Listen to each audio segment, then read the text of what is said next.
Section 1. On one decisive night under the cloak of fog and manufactured chaos, the calculus of modern warfare was starkly rewritten.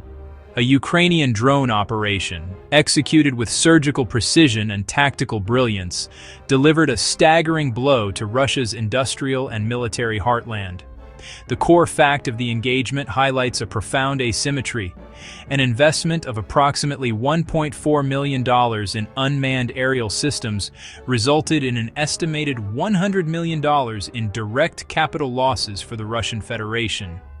This figure does not even account for the cascading secondary costs related to supply chain disruption, forced military redeployments, significant degradation of long-term strategic capabilities. The operation was not a single, isolated event, but a masterfully coordinated, two-pronged assault targeting critical infrastructure nodes deep within Russian territory.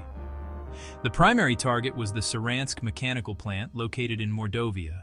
Section 2. Deception in the digital and physical realms.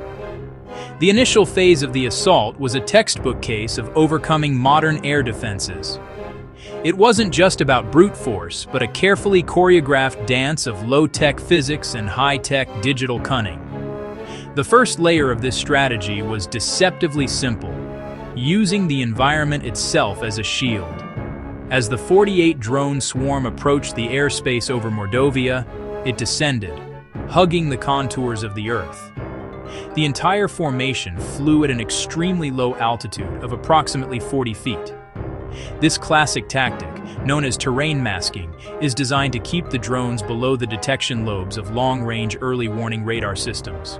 By flying in the radar's shadow, concealed by hills and forests, they effectively become invisible, delaying detection until the final, critical moments. But this physical stealth was only the prelude to the main event, a battle in the electromagnetic spectrum. The real test came when Russian defenders, likely alerted by short-range sensors, activated a powerful Kasta-2 electronic warfare system. This system is a cornerstone of Russian EW doctrine, designed to create a GPS denial envelope, a bubble of electromagnetic noise. It blanketed the area with a jamming field intended to sever the drone's connection to GPS satellites, their primary means of navigation. For most guided munitions, this would have been a mission-ending event. Without the constant stream of positioning data from space, they are effectively blind. They lose their bearings, drift off course, and ultimately crash, neutralized without a single shot being fired. However, these Ukrainian drones, identified as AQ-400 Scythe models, were built for this exact contingency. They were equipped with a sophisticated alternative navigation protocol, a crucial layer of resilience against electronic attack. Upon detecting a complete loss of GPS signal, the drone's onboard AI system, named Sky AI, seamlessly transitioned to a terrain contour matching mode, or TERCOM. This system used a live optical feed from its nose camera and compared it in real time to a preloaded, three-dimensional satellite map stored in its memory. It's like navigating a city with a photograph instead of a GPS. By matching visible landmarks, roads, rivers, and forest lines, the AI could triangulate its position with remarkable accuracy. This digital-to-physical cross-referencing rendered the multi-million-dollar GPS jamming system entirely ineffective. The electronic shield was bypassed by a system that trusted its own eyes. Having defeated both physical and electronic defenses, the swarm closed to a 10-mile engagement radius at 2:06 a.m., now poised to deliver its payload. While the Pantsir S-1 is a formidable point defense system, its effectiveness hinges on a critical limitation: its engagement channels. The system can track dozens of targets, but it can only guide missiles to a maximum of 4 simultaneously. This creates a potential bottleneck, a vulnerability that can be exploited by a sufficiently complex and coordinated attack. The entire defensive strategy rests on the crew's ability to prioritize the most immediate threats under immense pressure. As the first wave of drones appeared on radar, the Russian system responded as designed, launching a first salvo of 12 interceptor missiles. Each missile found its mark, destroying 12 decoy drones. Seconds later, as more targets flooded the screen, a second volley eliminated another 12. In under 30 seconds, 24 costly interceptors, each valued at tens of thousands of dollars, were spent on 24 simple decoys worth only a few hundred each. This is the brutal economics of modern drone warfare, forcing a defender to trade high-value assets for low-cost threats. With its ready-use missiles expended, the Panzer was forced into a 60-second reload cycle. This isn't a simple button press. It's a choreographed, manual process requiring a dedicated support vehicle and crew to hoist heavy missile canisters into place. For one critical minute, the facility's primary air defense was inert, just as the real strike package closed in. The GUR had identified a predictable gap in the perimeter's logic, the main vehicle gate, which created a natural funnel through the defenses. The weather was also a weapon. Dense fog degraded the performance of commercial-grade infrared sensors, which were designed to spot the small heat signatures of drone motors. The arrival of a routine supply truck was timed to the minute. The real strike drones used its larger thermal and radar signature as a cloak, flying in its shadow. At 2:09 a.m., the second phase of the deception began. 20 more decoys charged from multiple vectors, drawing panicked small arms fire from roughly 60 perimeter guards. A Verba man-portable air defense system was reportedly fired, but its infrared seeker struggled to achieve a lock on the low-heat plastic targets obscured by the thick, damp air. Into this manufactured chaos, a Ukrainian mission commander broadcast a scripted message over a captured Rosgvardia frequency, a channel the guards were conditioned to trust. New shift stuck at the gate. Traffic's a mess. Open up. We're on a tight schedule. The guard, already experiencing sensory overload from the alarms, gunfire, and fog, heard a routine call that matched the familiar headlights piercing the gloom. His brain, seeking a logical pattern amidst the noise, connected the two events. He made the split-second, tragically logical decision to open the barrier, prioritizing a mundane logistical issue over an abstract, unseen threat. As the gate slid open to admit the truck, the 4 primary strike drones slipped through the gap, flying low and fast, completely unseen. The trap was sprung. The arrival of a Russian quick reaction force at 2:10 a.m. marked a desperate but ultimately futile attempt to regain control.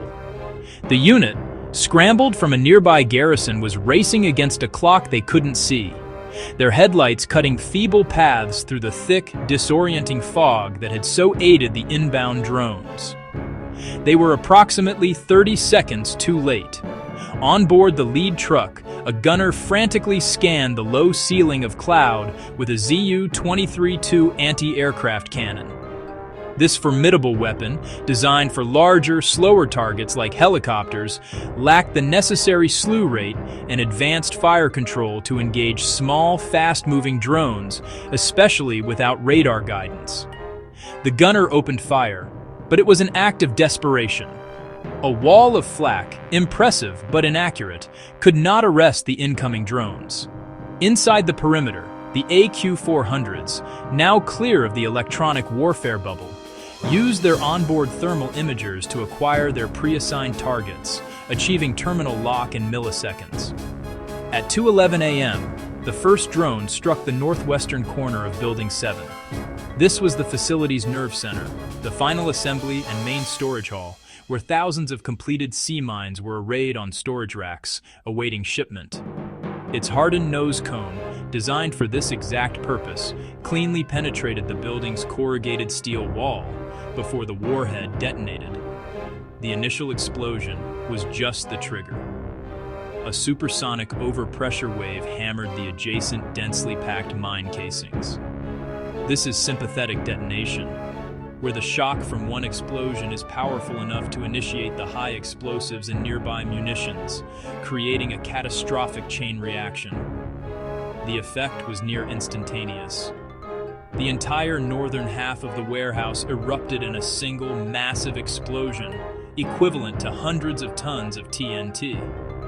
3 seconds later, a second drone struck Building 4, the fuse and igniter assembly line. This was a surgical strike against a critical production choke point, a smaller but equally vital target. Here, volatile chemicals for the explosive trains ignited and delicate specialized workshops were utterly destroyed, crippling the facility's ability to produce new fuses indefinitely. Finally, the third and fourth drones flew directly into the burning southern section of Building 7, which had so far been spared the sympathetic detonation. These were not primarily destructive strikes, but oxygen feed strikes. Their purpose was to rip open the structure, creating huge vents that would feed the blaze with massive inflows of air, turning a large fire into an uncontrollable inferno. The fire rapidly escalated into a self-sustaining firestorm. The intense heat, combined with the risk of unexploded ordnance and the sheer scale of the blaze, made any conventional firefighting attempt impossible. Emergency crews could only establish a perimeter and watch. This multi-stage attack plan ensured the total and irreversible destruction of the facility's primary inventory and assembly halls. While Saransk dominated the night, far to the southeast in Makhachkala, a second, equally precise strike unfolded.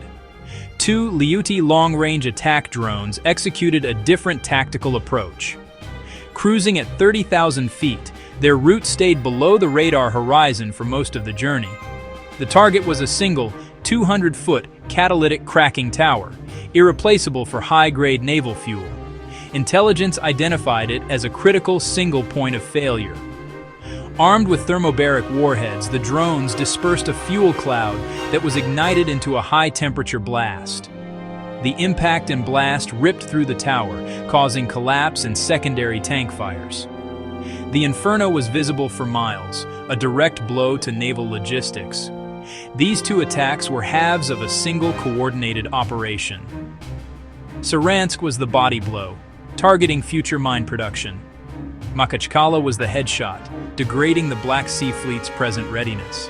Together they showcased deep intelligence, advanced technology, and complex planning, achieving effects far beyond the blast radius. The strategic consequences of this 8-minute operation are extensive and multi-layered, rippling far beyond the destroyed buildings. An estimated 70% of the Saransk plant, assembly lines and storage halls, was annihilated. An immediate capital asset write-off of roughly $100 million. Russia lost not just inventory, about 150,000 mines, but its primary means of production. A just-in-time mine supply artery to the Donbass was severed.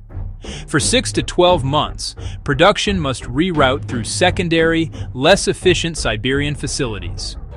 Delivery times stretch by weeks and add an estimated $2 million per month in logistics. Field commanders will ration anti-personnel and anti-tank mines, creating exploitable defensive gaps. Opportunities emerge far from the blast site.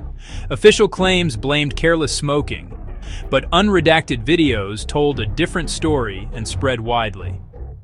For civilians in Mordovia, the illusion of distant war shattered. For troops, the vulnerability of the homeland eroded morale. The general staff faced an impossible dilemma: protect frontline armies or the industrial machine that sustains them. Reports indicate about 50 Panzer systems were urgently redeployed to guard critical infrastructure, creating exploitable gaps near command posts, artillery depots, and troop concentrations. This single operation shattered the myth of an impenetrable rear, despite vaunted S-400s and Pantsires.